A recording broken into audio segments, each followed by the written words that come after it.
Welcome to this episode of the Greater Phoenix Chambers podcast, Let's Talk Business Phoenix, with your host, me, Todd Sanders, President and CEO of the Greater Phoenix Chamber. In each episode, we're going to tackle important issues and subjects affecting businesses, our community, and the state today.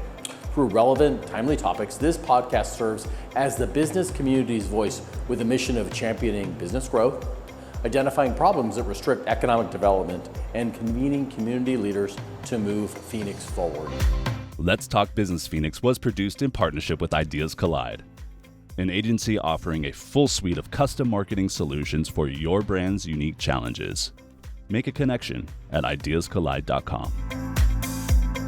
Well, welcome to the podcast. We are honored to have Mr. David Rousseau here with us today, who is the chairman of the Super Bowl committee. The Super Bowl is going to be here in Arizona this year, so we're thrilled about that. His day job, chairman of the Salt River Project.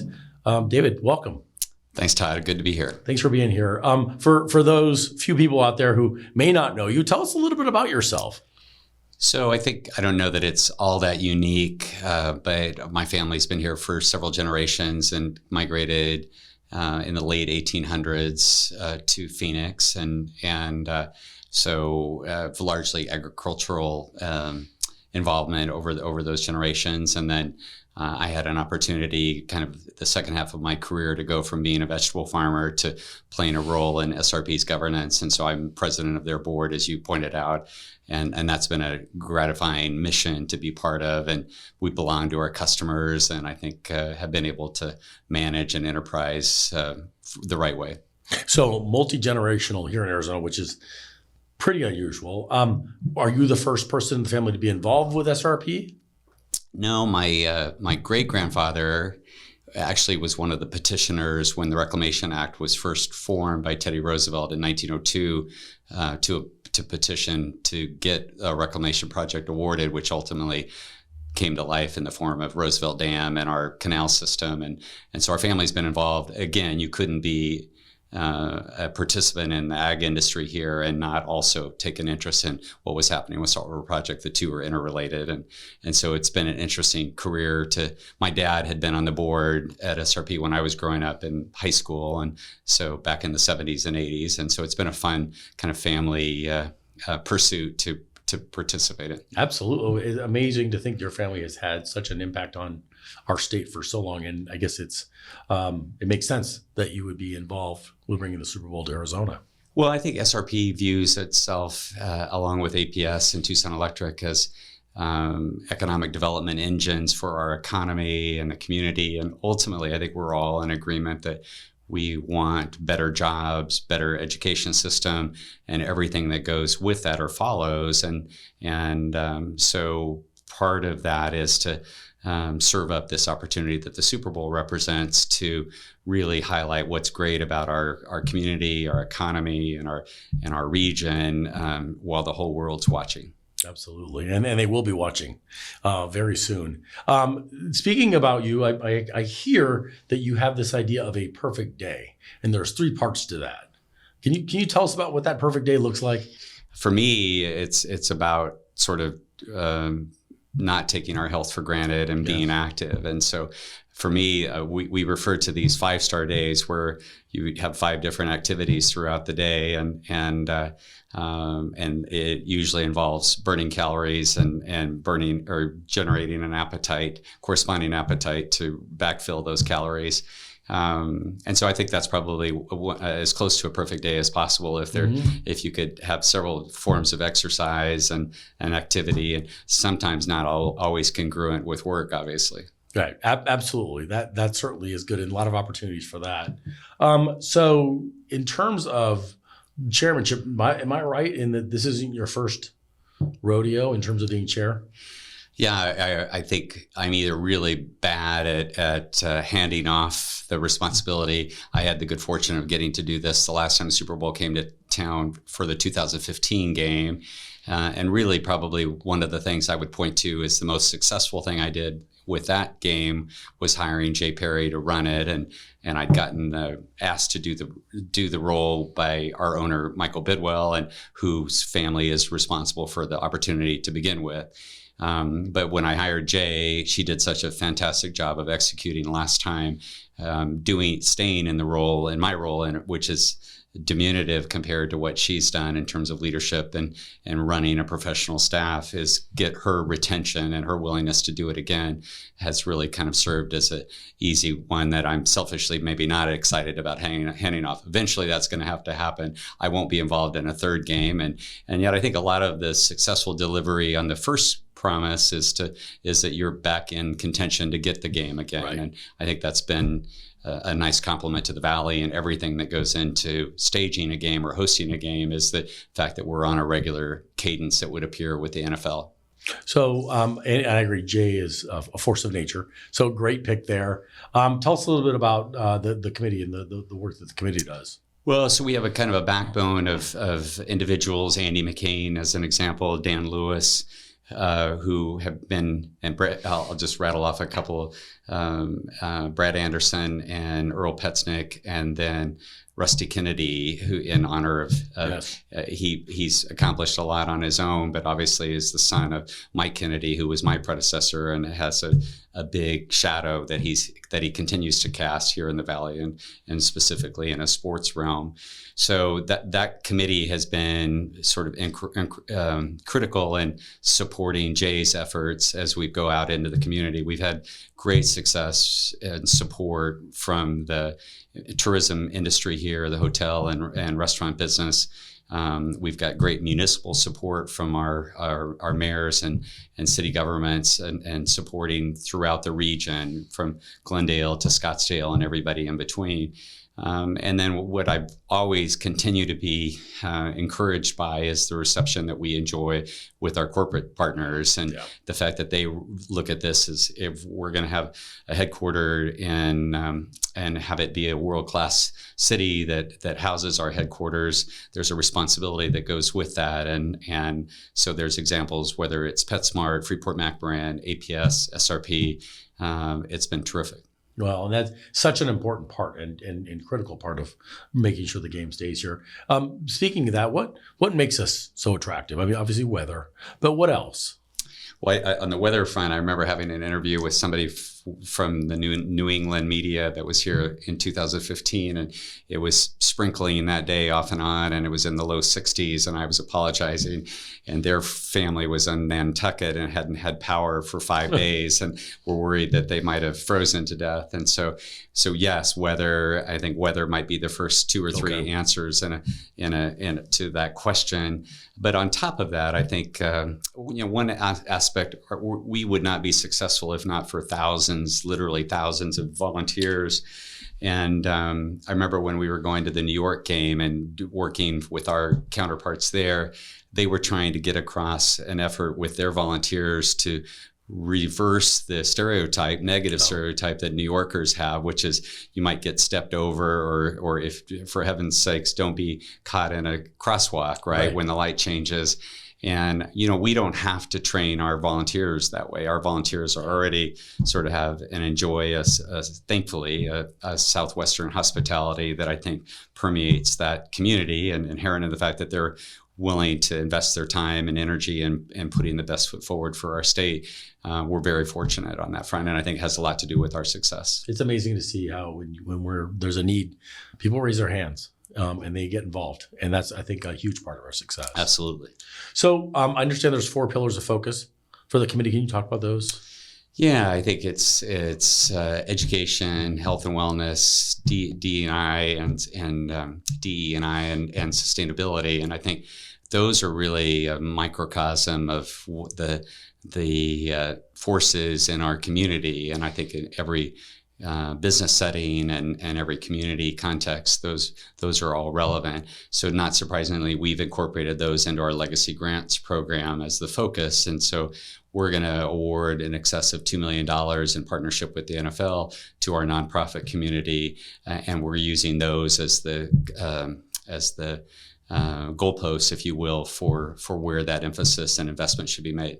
And again, the goal is to try to outlive the game, and as much enthusiasm as the Super Bowl or the mere mention of the Super Bowl elicits, it's going to be over at some point on late in the day on that Sunday. And so it's our objective, and those of us that have spent years literally at this chore, I think, want to be able to point to somewhat of an ongoing legacy. And so we're very fortunate we've worked with Arizona Community Foundation in making those awards, and we have a very Nicole Bidwell and Andy McCain and Earl Petznick have served representing the board on making those awards, and we're very proud of that record and wish we had more money to give to more nonprofits. But again, $2 million is a lot of money. Well, and again, we're very proud of that and everything that goes into it, and all the corporate partners that have helped us. So you mentioned sort of long-term impact, and I think people talk about the impact of a Super Bowl as a one-time thing, but it really isn't. I remember the last Super Bowl, Governor Ducey was front and center, for instance. The city of Phoenix was front and center in courting companies, and I think there was a lot of success during the last Super Bowl bringing companies here. Can you talk a little bit about the economic impact of the game? Sure. I think, Olympics and World Cups and Super Bowls to a much lesser extent have an image challenge, if you will, and I think it has to do with major investment projects that go into hosting those types of mega sporting events. The Super Bowl, thankfully, we're blessed with a wonderful stadium in State Farm Stadium. So we don't have to make those kinds of infrastructure investments in order to host a Super Bowl. So I think that's one inherent advantage off the top. But the other thing is, again, this notion of having an ongoing impact. We were the first Super Bowl host committee that I'm aware of last time, and it really actually dates to our 2008 game of having an intention around having a visiting CEO program. So this time, as an example, we'll partner with Sandra Watson and Arizona Commerce Authority and have 70 different CEOs that represent targeted companies that are either looking to expand here or locate here. And they'll be our guests. And so we fundraised intentionally to host those 70 plus a guest. And the idea is, and if, again, not necessarily in the case of my family, having been here as long as they were, I think it must have been really dire wherever we were leaving, which was Kentucky at the time, in order to trek out here with just the promise of maybe somebody would build a dam.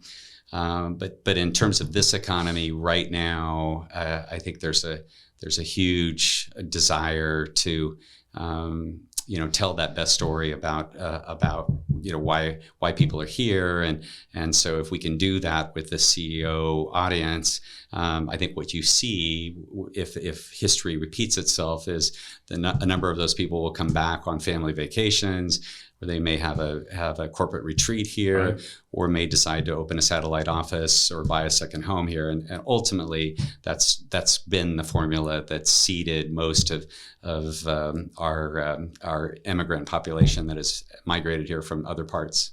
Well, it's amazing to think that could happen, that we could have a CEO among the 70s that decides to come and set up a satellite here and employ Arizonans, right? And absolutely. Long after the Super Bowl's over, to have that lasting impact, and we're probably having it from the 15 and the 08 Super Bowl. Sure. As well. Yeah. No, I think this Sandra Watson has quoted, I think, 20 companies that arrived vis-a-vis this same program in 2015, and so we're looking to add to that number. The actual incremental spend that week, ASU study in 2015 revealed that there was a $720 million incremental spend that week, and corresponding impact on whether that's travel assets or tourism assets or just purely spending here.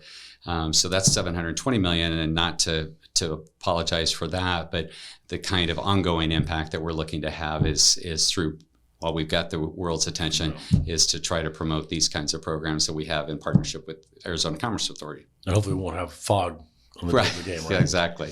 It usually lifts here for some reason. It's funny. So you did mention infrastructure. We're certainly not like a Detroit, but are there some infrastructure type of needs that occur as a result of the game? No, well, I not this game, not that we needed to confront or address. I think what you've seen in other markets, New Orleans hosted Super Bowl, and it was the first time anything of any major consequence had been in New Orleans post-Katrina. And they built a number of public projects that were inspired around the Super Bowl. Super Bowl Sandy in the in advance of the New York, New Jersey game created the same opportunity. We've actually been fairly fortunate on the weather catastrophe front, and so we don't have that kind of model to rebuild from. And I think it's more a matter of our bigger challenge on future games, vying for those to host those, has more to do with the fact that the NFL awards games to new stadium markets. And so obviously SoFi Stadium in Los Angeles, which hosted the game last year, and the Las Vegas Raiders will host the game next year in Las Vegas. And so now you have 2 additional warm weather markets with brand new stadiums. And so I think how we react to that is, again, we want to over deliver on the promise and of our fulfillment with the bid this time. But I think we need to have an eye towards, how do you, the next generation of host committee chairs will have to be focused on that. Probably the best idea and the one that we were excited to get an affirmative answer to was asking and getting Larry Fitzgerald to join our host committee board and serve as our executive chair. And I've always been a huge Larry fan, but the opportunity to have him dispatched in this role has been super gratifying to see, and he's been phenomenal and incredibly generous with his time and energy. So hard to say no to Larry Fitzgerald. And who doesn't like him? That is funny. For some reason, he gets more attention when we show up at the same venue. Yes, so, yeah, I'm sure that definitely works. So when we're thinking about local businesses that want to capitalize on the game, what are some ways that they can capitalize on the game? Well, we have a very active Business Connect program that's allowed people a process to become an NFL vendor. And so that's a very active program that the NFL cares about, and the host committee has done a good job of supporting. There's an intention around women and minority-owned businesses there in Business Connect. Again, the legacy program.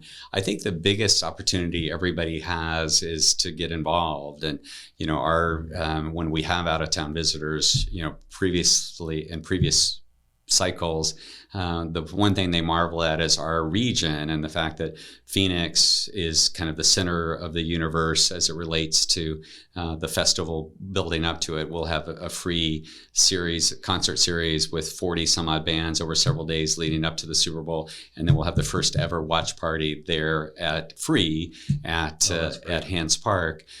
So there's a huge intention around downtown. The Suns Arena obviously complements that really well with kind of one headliner after the next while everybody's attending to downtown. No secret, the Waste Management Phoenix Open is no secret, rather, and the Thunderbirds do a fantastic job. And again, true to their mission statement and ours, they're promoting the Valley through sports. And so the fact that that's happening and all of the fanfare associated with it at the same time that the Super Bowl is about to happen in this market, and we're not bursting at the seams, is impressive. And then obviously Glendale is going to be everything on game day, but they are also typically there will be a concert venue there adjacent to the stadium leading up to the game as well. So the ability to put on that kind of performance successfully has everything to do with prior regimes that have made the necessary infrastructure investments in obviously transportation and then the tourism market has gone a long ways towards making sure that we have sufficient hotel rooms to host everybody once they get here. Well, I think one question that people have is Sky Harbor. I mean, we know that it's one of the largest, or we have the most traffic from almost any airport nationally. One of the most, I think we're busiest 3 airport runway in the country. Are we ready from a airport perspective to handle that influx? Yeah, I think everything that I've heard or been privy to is that's such a strength to our ability to host, to have a close to to downtown or centrally located airport that is that accustomed to large influx of visitors. It's a big intention around our volunteer program is to have people as they get off the plane be greeted by volunteers that can instantly hopefully be local ambassadors to not miss the opportunity to have somebody go in the wrong direction. Well, I think that's tremendous. And thinking about a market like Denver, for instance, I mean, an hour out, much nicer to have the airport closed. In terms of game day, where are you going to be? What are you going to be doing? Tell us what that's going to look like.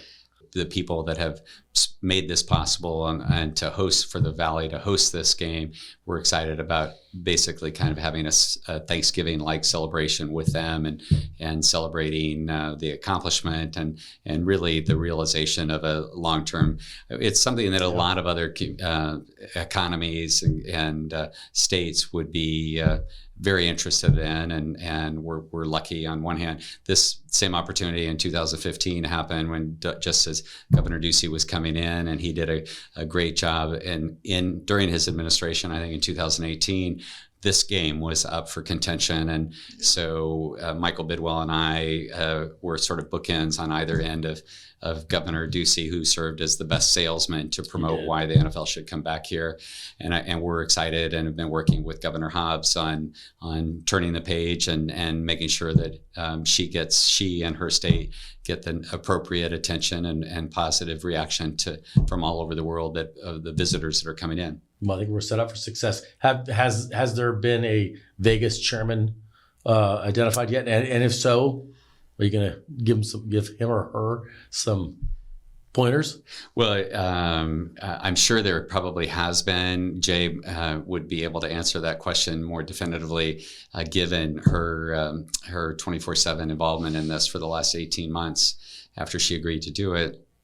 I think my focus is really everything that I know about putting a host committee together and the success of hosting a game, I gleaned from other markets. And so there's definitely a fraternity, sorority around these events, and you're sort of working yourself out of a job, and everybody, I think it's such an exhausting effort that nobody really minds being out of work, and they're typically very high, winning, successful personalities, and they don't have any trouble when they're ready to have another job to land on their feet. Jay Perry, as an example, last time after doing this for the community, became the chief operating officer of the WNBA for several years, and so I think it's really yes, emphatically. If Vegas had a question, we'd be happy to pay it forward to them, because we've certainly been the beneficiary of that from other committees. Absolutely. Well, thank you for spending so much time with us today. We're going to do a quick lightning round, very easy. Okay. Simple answers. So, what was your first job? My first job, I grew up on a farm, and so it wasn't a job when I worked on our farm, but our neighbor, Mr. Brooks, let me, I think I was 11 years old, and I was driving a tractor for him and actually got paid for it. That sounds like a good job. Yeah. What did you learn? Oh, I just learned that I probably should focus on an education, because there was a monotony associated with driving a tractor in a field that is hard to ignore. So, dream job, what would be if you could do anything? Well, I think, again, SRP, being president of SRP is not a bad gig, certainly. Agreed. But just because it's such a phenomenal institution, and being able to belong to your customers and not have the pressures of Wall Street. So I think professionally I've landed in an ideal spot. And then, frankly, the ability to, even though Jay does the lion's share of the work, as we've already acknowledged, getting to work with sports has probably been the dream aspect. So just being adjacent to it and gaining insight on what Michael Bidwell's experiences with the Cardinals and their family history has been sort of professionally gratifying to me because it's something I always was interested in, and somehow reading the sports page cover to cover wasn't showing up as a positive anywhere in my life. So it's been a positive to be able to, and fun, obviously, to have this role to a degree. So in a way, you are sort of living the dream. That's a good thing.